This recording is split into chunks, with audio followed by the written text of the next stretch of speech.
자, 그런데 이 소식 조선 조정에 전달될까요, 안 될까요?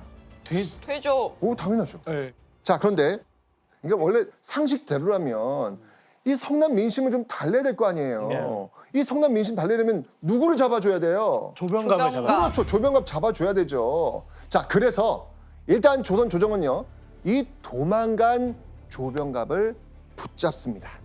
그리고 파직시킵니다. 우와.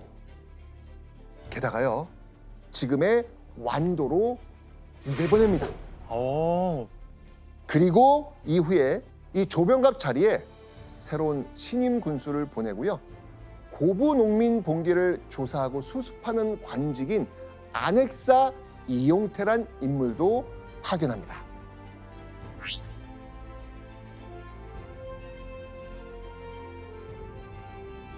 자, 그런데 문제가 발생합니다. 문제. 이용태가 이 마을에 오자마자 고부 마을의 농민들은 충격에 빠지게 됩니다. 마을엔요, 여기저기 시뻘건 불길이 치솟았고요. 살려달라는 사람들의 비명이 끊이지 않습니다. 대체 고부 마을에 무슨 일이 벌어진 것일까요? 이용태가 안핵사로 본 고을에 와서 인민을 동학이라 통칭하고 당사자가 없으면 처자를 체포하여 사륙을 행하는 고로 다시 기포하였나이다. 안핵사 이용태가 800여 명의 군사와 함께 고부에 와서 봉기를 일으킨 백성 모두를 너 동학교도지, 너 동학교도지, 체포해, 체포해, 체포해. 다 체포한 거예요, 지금요. 게다가 집에 당사자가 없으면 그 아내를 잡아 간음까지 했죠. 이 과정에서 반항하는 사람들은 잔인하게 죽이기까지 했습니다. 전봉주는 이곳 고부에서 멀지 않은 바로 이 무장 이쪽에 와 있었습니다. 일단 다행이죠. 피신한 전봉주는요, 좌절하지 않았습니다. 자, 그리고 이곳에서 자신에게 힘을 실어줄 사람을 만나게 됩니다. 바로 이 호남 지역에서 가장 큰 동학 세력을 움직였던 인물이 있어요. 손화중. 손화중.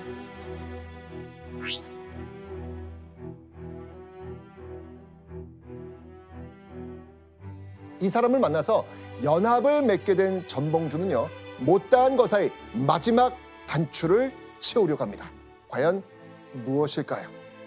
수도로 가는 거. 수도로 간다. 네, 맞습니다. 원래 고부 농민 봉기의 계획대로 조선 조정 뒤엎고 중앙 정치를 바꾸기 위해서 한양으로 나서기로 했던 것이죠. 바로 동학 농민 혁명의 시작이었습니다. 와.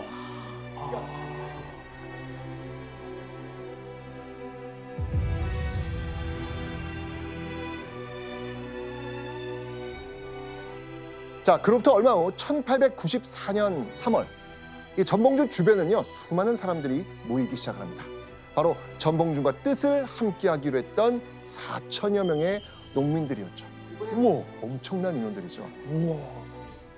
자, 그들은요, 전봉준을 총대장으로 추대하고요, 하나의 조직 체계를 만듭니다. 본격적인 군대의 모습을 갖춘 조직으로 바뀐 겁니다. 자, 이제까지 농민들이 자기들끼리 이렇게 모여가지고 일으켰던 그 봉기였다면 이제부터는 동학 농민군, 역사적인 동학 농민군이 탄생하는 순간이었습니다. 와. 전주성을 향하던 이 동학 농민군이 관군이 내려온다는 소식을 듣자 호호, 그 기세등등했던 그 모습이 어딘가로 사라지고요, 전주를 거의 코앞에 두고 후퇴를 하기 시작합니다. 갑자기? 왜죠? 자, 이걸 놓칠 리 없는 전주의 관군, 기세를 선점하기 위해서 이 동학농민군을 뒤쫓아 추격하기 시작합니다. 그리고 마침내 1894년 4월 6일 동학농민군과 관군들은 마주칩니다. 결국 동학농민군은 화들짝 놀라면서 이 황토현 고개의 가장 높은 고갯마루까지 후퇴를 합니다.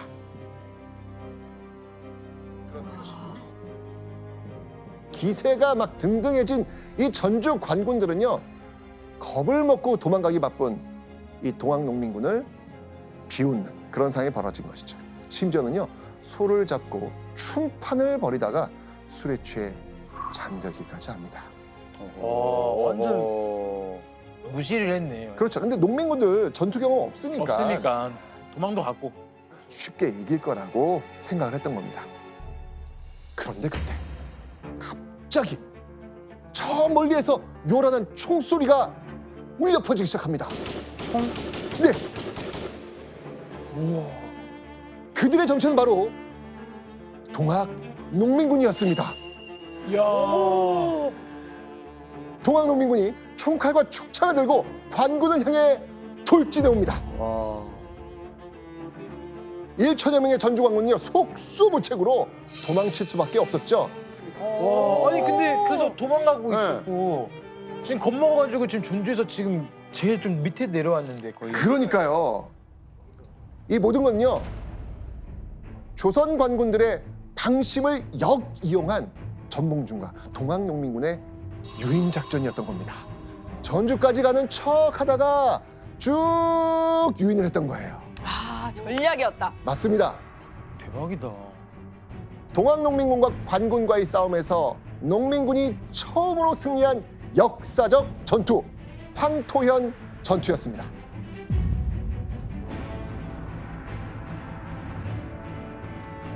자, 그렇다면 이 소식을 들은 조선 조정, 이건 아마 충격이었을 거예요. 그렇죠. 왜냐면 생각도 못했는데. 그렇죠. 동학농민군의 첫 번째 전투 이후 약 2주 뒤인 1894년 4월 23일 한양에서 파견된 조선 관군은 드디어 동학농민군을 마주하게 됩니다. 자, 그들은요, 농민군이 보이자마자 다짜고짜 대포를 쏩니다. 우와.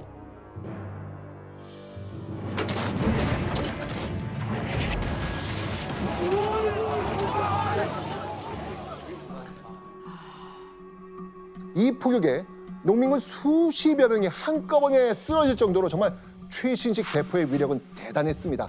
최정예 부대가 지금 온 거예요, 지금요. 자, 그런데 동학농민군의 무기, 주력 무기는 여전히 뭐라 그랬어, 제가? 죽죠. 네, 맞습니다. 바로 대나무로 만든 그 죽창과 뭐 조총 몇 자루, 이게 전부라 그랬지 않습니까? 자, 그렇지만 전봉준과 동학농민군 가만히 있지 않습니다. 이 불리한 전투에 이기기 위해서 이들이 특별히 이걸 만들어서 활용하죠. 바로 이겁니다.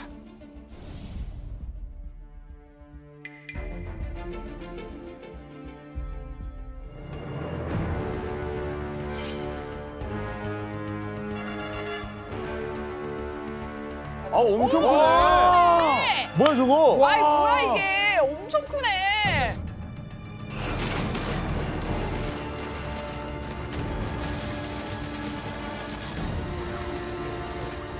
자, 이 장태는요, 대나무를 쪼개가지고 크게 엮어 만든 다음에 그 안에 솜이나 볏짚단 등을 채워 넣고요, 이 뒤에 몸을 숨겨 총을 피하는 일종의 방탄차 역할을 했던 겁니다. 자, 그리고 이 방탄차를 앞세워서 공격을 퍼부었던 것이죠.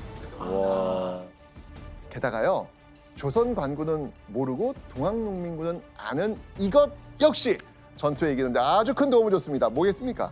지형. 정확히 맞습니다. 네, 바로 지리적 특성이었습니다. 이 황룡촌의 강가는요, 지대가 좀 낮은 데 반해서 주변 뒷산이 좀 높았거든요.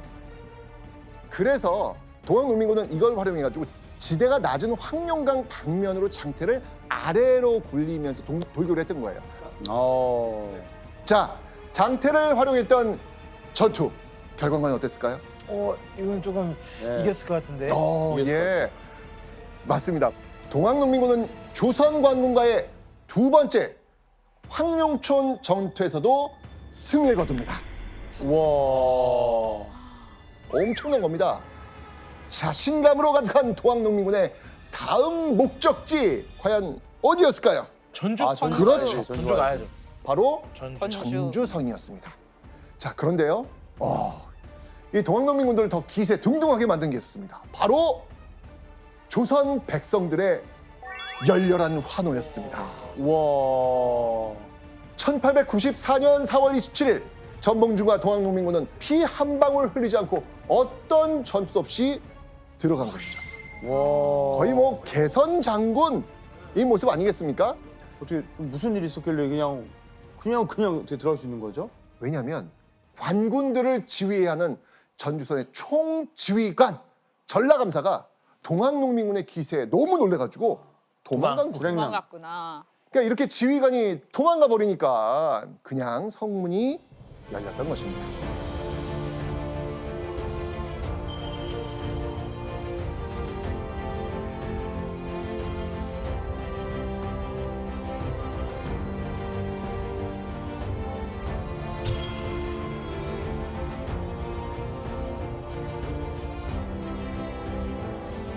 자, 백성들의 환호까지 받으며 승승장구했던 동학농민군.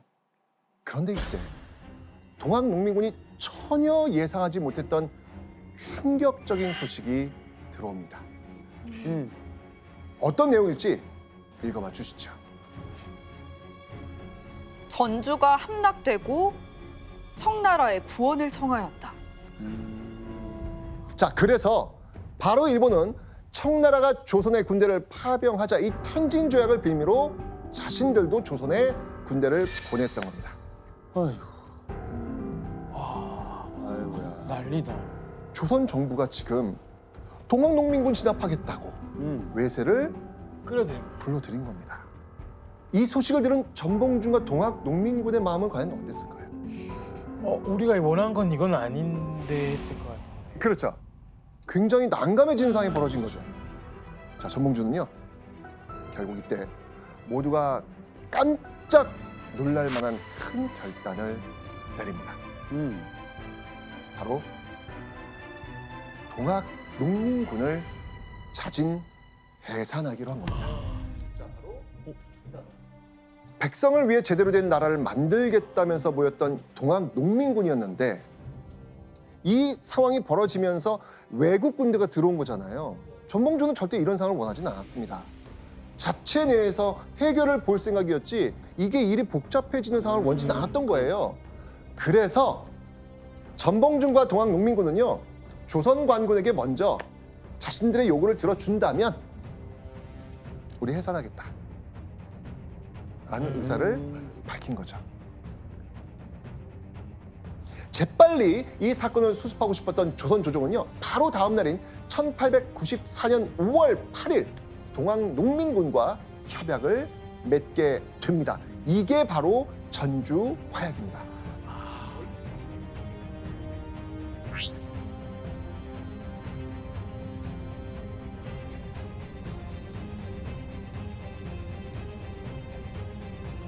화약이 성사되었습니다. 자, 그렇다면 과연 이들이 요구한 조건 뭐였을까요? 가장 중요하게 생각했던 것, 이것만큼은 꼭 설치해야 한다라고 했거든요.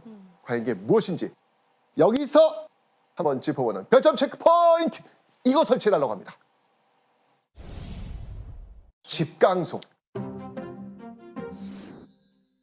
농민이 직접 참여하는 일종의 자치기구를 의미합니다.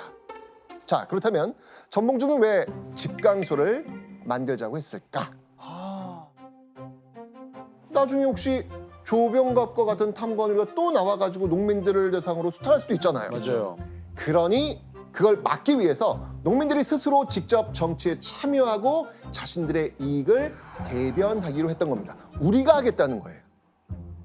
한국 역사상 처음으로 농민을 위한, 농민에 의한 농민의 정치를 실행했던 겁니다. 한 거죠. 자, 그리고요, 두 번째는요, 탐관오리는 그 죄목을 하나하나 조사해 엄중하게 징벌해 달라. 그리고 또 하나요, 이거 굉장히 중요한 내용입니다. 노비 문서를 불태워 달라. 이게 모르면 것 같아요. 이거 신분. 신분제. 그렇죠. 평등. 맞습니다. 신분제를 철폐해 달라라는 이 동학의 뜻을 전한 겁니다.